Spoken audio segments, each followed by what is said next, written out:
guys ready to rock and roll? My name is Jesse Bo Redkin. I am all of 21 years old.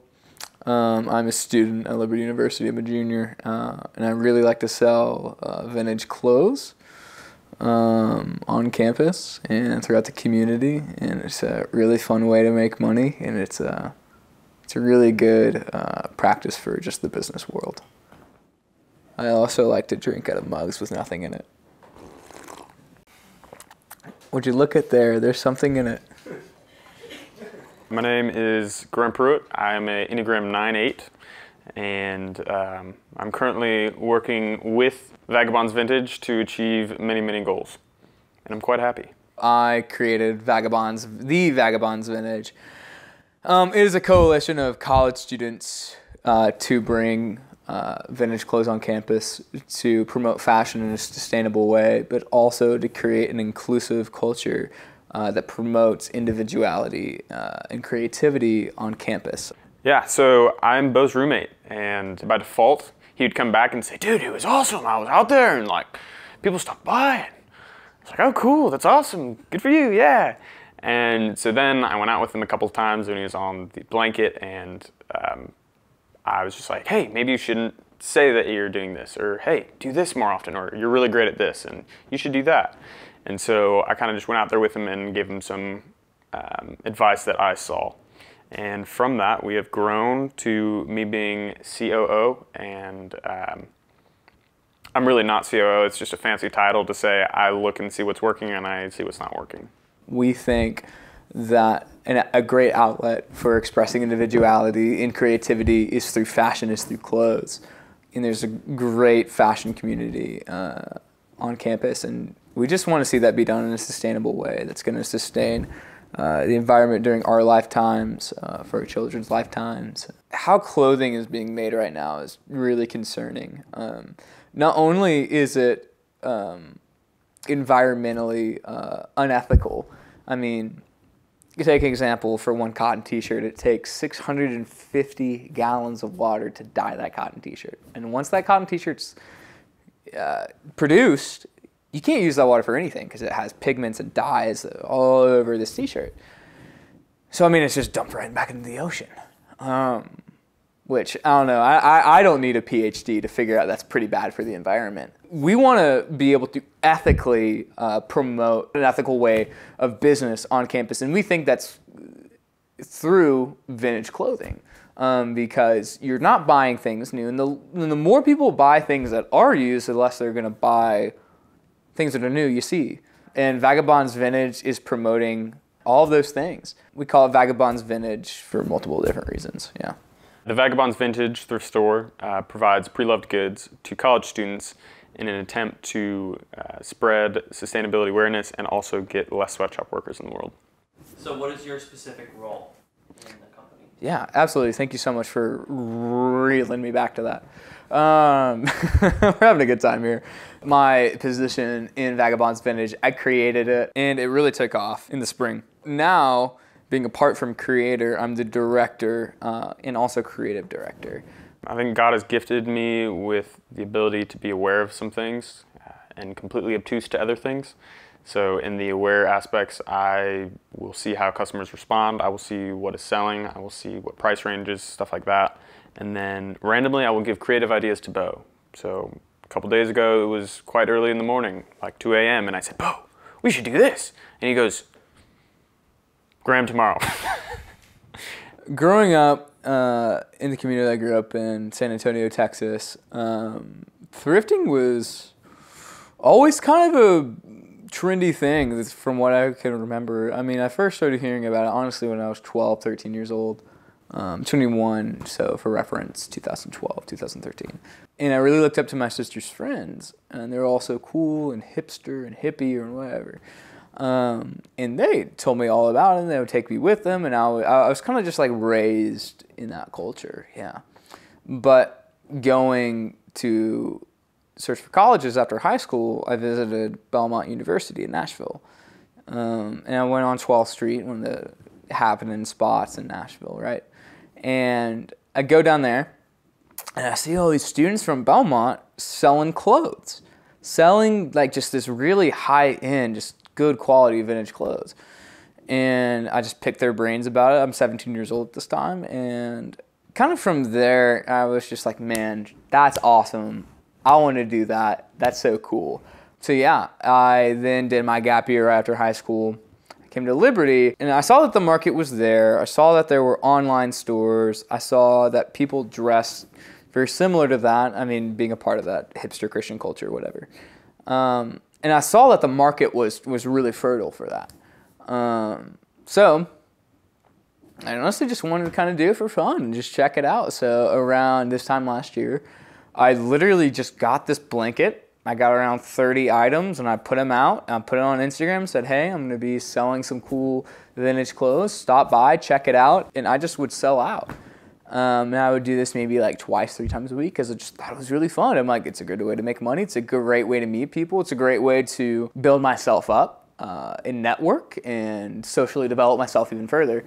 It started out as that, and then I was like, I think it'd be really cool to get some racks. And got some racks, and it started to look a lot more official. So I started moving literally every single week.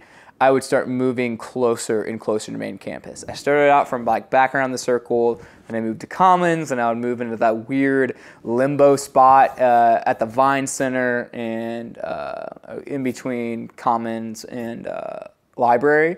And I eventually just got the pair, and I just set up right in front of the library. There's no better traffic spot, high density people. It's a great place where people communicate with each other and socialize and network in general. So I was just like, what the heck, man? This is a great spot. I'm just going to do it. And from then on there, I admittedly got to the point where I'm like, okay, I'm making money. I know nothing about money. My friends know something about money. What if I just hired someone by the hour to do that? So yeah, that's what I did. Stephen Davis then came on the team, and he helped me. Honestly, just started out as something fun, like, hey, like I'm trying to figure this out. Could you help me? Yeah, for sure. And it got to the point where he would love the project so much, Vagabonds itself, that he would just be spending so much time on it. I'm like, well, hey, this is unfair. You're spending so much time on it. I want to hire you. And we started doing it by the hour. Then Vagabonds just from then has just exploded. We started going to our first markets thanks to Lee and Macy. And then we started getting even more racks, and the shop became a lot more well-known throughout the campus. We stopped buying from thrift stores because we could not keep up with the demands anymore. So we started buying from wholesalers. Instagram started going up and making videos and media, and just even what you guys are doing here. So yeah, it's definitely been a journey, man. Honestly, I just love selling clothes to people. I love getting pieces that fit specifically to someone's personality, to someone fitting specifically to somebody. I love just seeing people's faces light up whenever they pick up something and they're like, wow, this is really dope, or wow, this is really cool. I love just seeing that expression whenever people find something that they love, you know? A few of my favorite moments have all been surrounding people. Individual people that have either come up to us and said, hi, good to meet you, I'm Bloody Angus.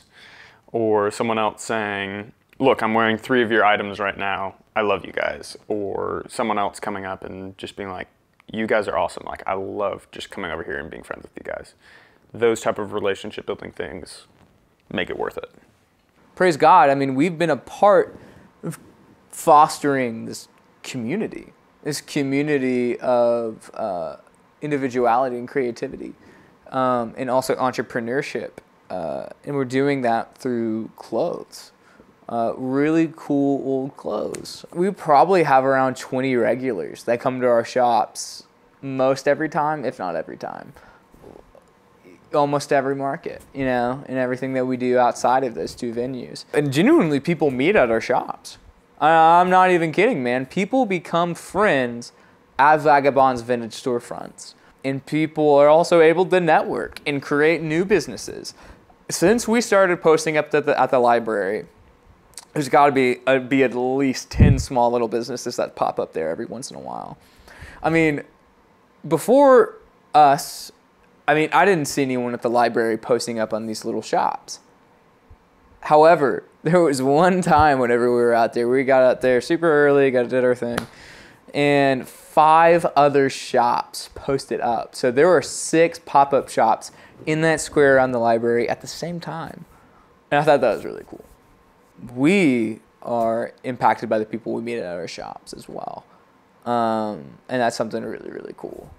Also, I know we've gotten lots of DMs and texts of saying, hey, I've noticed you guys go out to the library. You guys have inspired me to do this jewelry business. You guys have inspired me to go out and do a project so I can afford an engagement ring. Do so and so and so and so. And all these little, small little entrepreneurship ventures have been created just by a couple of dudes trusting the Lord, wanting to sell some really cool clothes, and just doing it. You know, and just saying, you know what, like if we get in trouble for this, I think it's worth it. No matter what happens, we're gonna be taking a risk, and if it works out, it's awesome.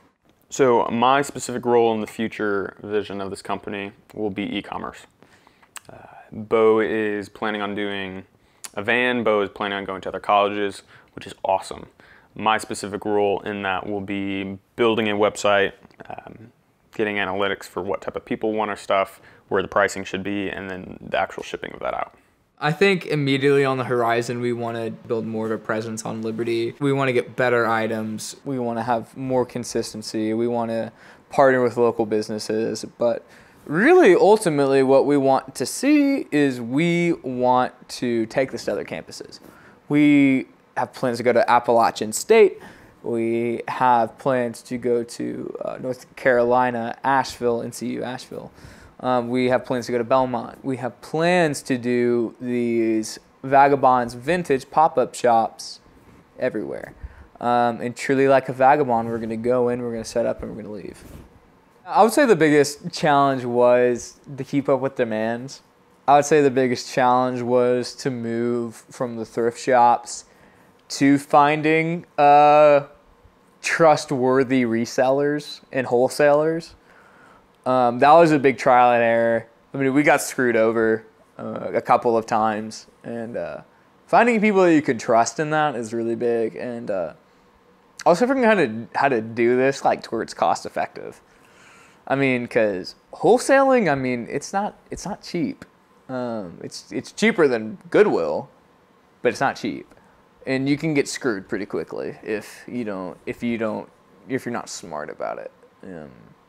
Yeah, I would say that to any vintage business that's really taking themselves seriously and making it.